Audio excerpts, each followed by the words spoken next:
from the older generation, I have realized that I haven't quite learned everything as yet. There are so many hot topics that I would like to dive into because the younger generation surprises me every single day. So I would like to invite you to come along with me on this journey where we learn about just about anything and everything with me on Chit Chat with Asha. Today we have with us the stunningly beautiful and vivacious, as always, Abigail Nepaul. Welcome, Abigail.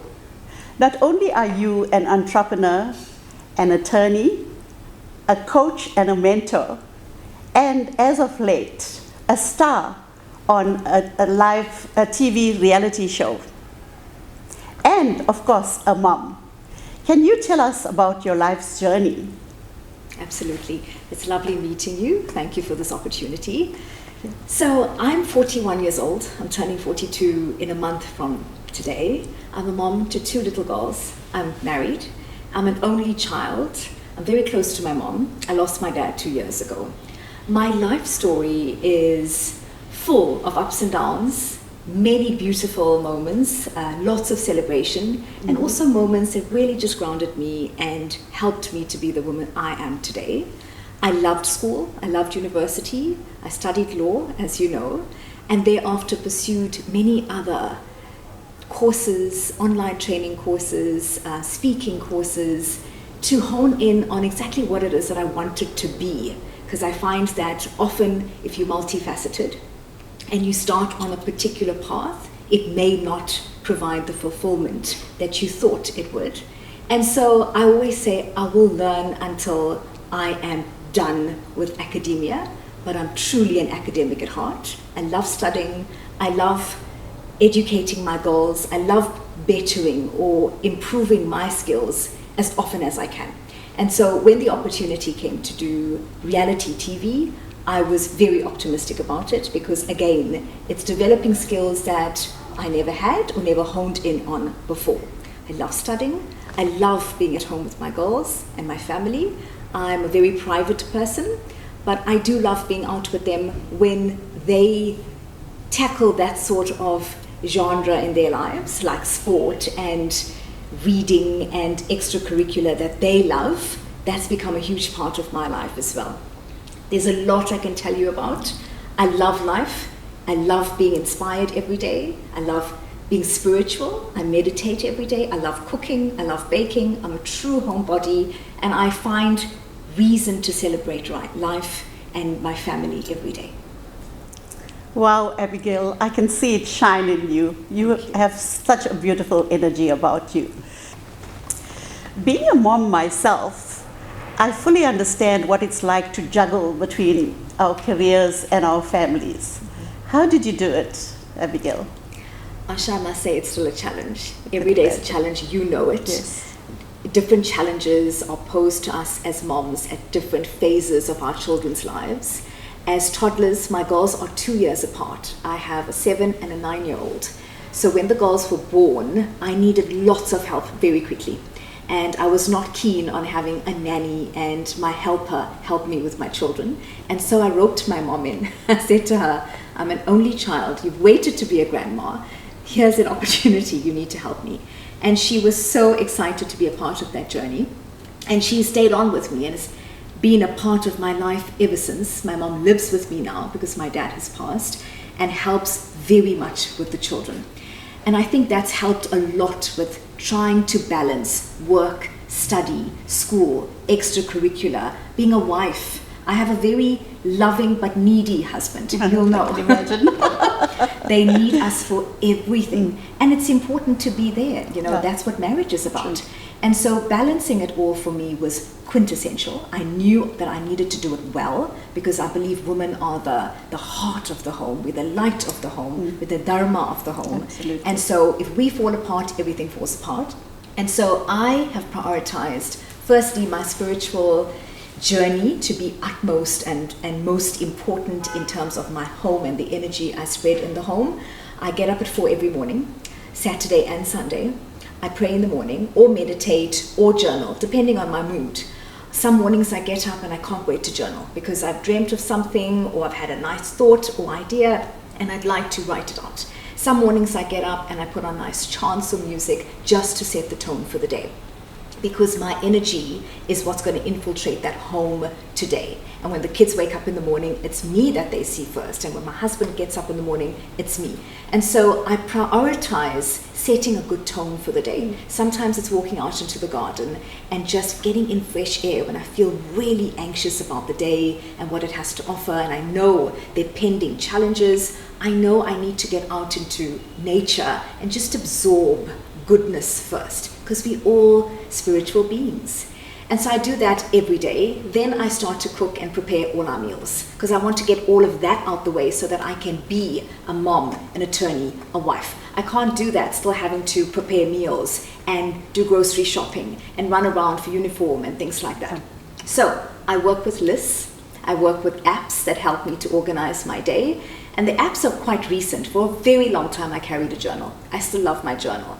And I will write everything into that journal, my list for today, my list for the week, my list for the month. And I love ticking off as I go along, because it's a great feeling of, I've achieved this, well done, let's move on to the next one. And I teach my girls to do the same so that they're ultra organized with everything. Of course, things are going to go wrong. And there are times we cannot do everything on that list. There are days I don't get 2 or 3 things done on the list because work is totally taken over. But that's the priority for the next day. Listing, prioritizing, and actually visualizing my day is very important. I'll get up in the morning and I'll spend at least 7 to 8 minutes really just going through everything in my head. This is what the morning looks like. This is what drop-off looks like. This is what pickup looks like. This is what feeding my kids 3 different meals in the car looks like. This is what driving from ballet to dance to extra gymnastics to extra reading looks like, because we finish at 5 every day. Our girls have a long day. So one day when they venture out into the real world, working a 9 to 4 is going to be absolutely no problem for them, because they're very used to it now. And then this is what dinner looks like, because my husband needs a freshly cooked meal every day. And not 1 or 2 curries, but 3. 3 proper meals, because his mom spoiled him that way. And so when my mom-in-law passed, I knew I had to carry on that trend and have proper meals for him every day. I can't say to him, I'm ordering pizza today. That doesn't happen in my home. I can do it for the children, but not for my husband. And so I'm making puris and rotis and naan to have him happy and satisfied with whatever the meal is for the day. And I plan all of that in advance. So much so that when they're all in bed in the evenings, I walk through the home, I pray again for a wonderful day. Everybody's in bed, nice and safe.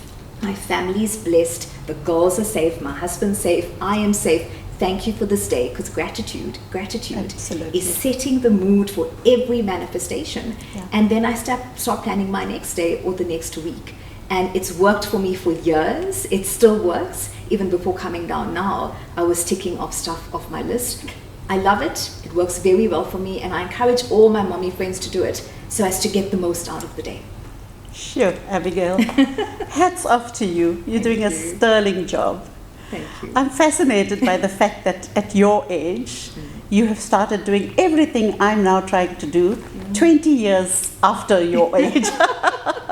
So you are really an amazing person. And the fact that you're so organized, you can see it in your whole demeanor. Thank you. And your meditation and spirituality definitely comes through in your personality. And I saw quite a few social media comments about your being so calm and collected, and that's definitely from your meditation and your spirituality. As I said, you're very grounded. But your mum is a blessing in disguise. Absolutely. But as I was listening to you, I was thinking about when my kids were young and just how difficult it was. So I fully understand what a support your mum has been to you. So really good and well done to you. I'm fascinated by you. How has being on the show impacted on your life since it aired? In a bigger way than I anticipated. You know, I've been on radio for 10 years of my life. I started when I was 18 and I did my last show when I was 28. I gave it a decade and I very gracefully bowed out after 10 years. And there was a lot that happened at radio that gave us ample opportunity to be in the public eye. And I loved it at that time because I was not married, no children, and it was a wonderful opportunity to be out in the public eye. But with that came a lot of criticism as well. Our community is such. But we grew as young people at the time, and I loved it. And then came children and family and marriage, and that chapter of my life ended. And I was quite happy with that, because that's when I realized how much I actually love being private and being a homebody.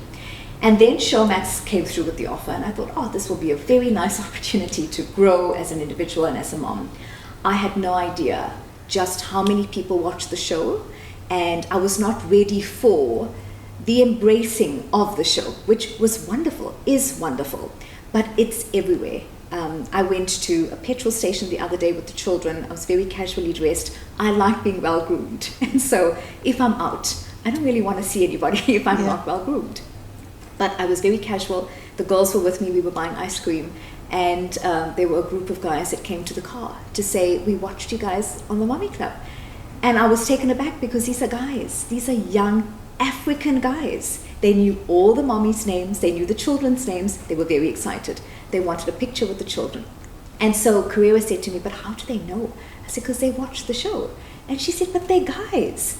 And it hasn't stopped there. It's been at schools, it's been at cafes, it's been at every extracurricular activity. I took Azuri for her gymnastics competition on Saturday. And as I walked down the path to sit where I was supposed to be seated to watch my child, 4 or 5 different mommies stood up to say we like the show, which is heartwarming. It's also very emotional, because I think moms watched it having taken from it different things. You know, moms are dealing with different challenges. Some are single moms. Some are moms going through a lot financially.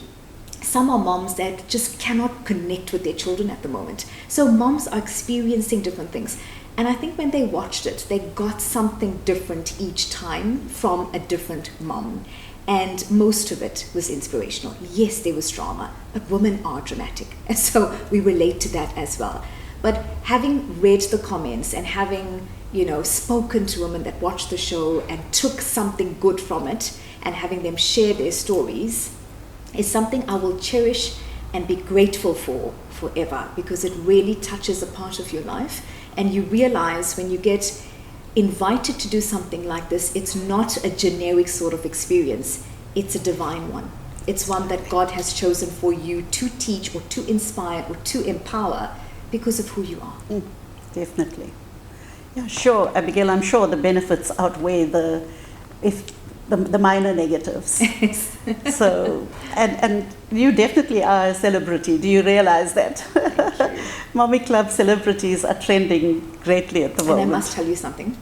My daughter sent me a little book. Every producer or director that she's ever met through Mommy Club has written her a note in that book.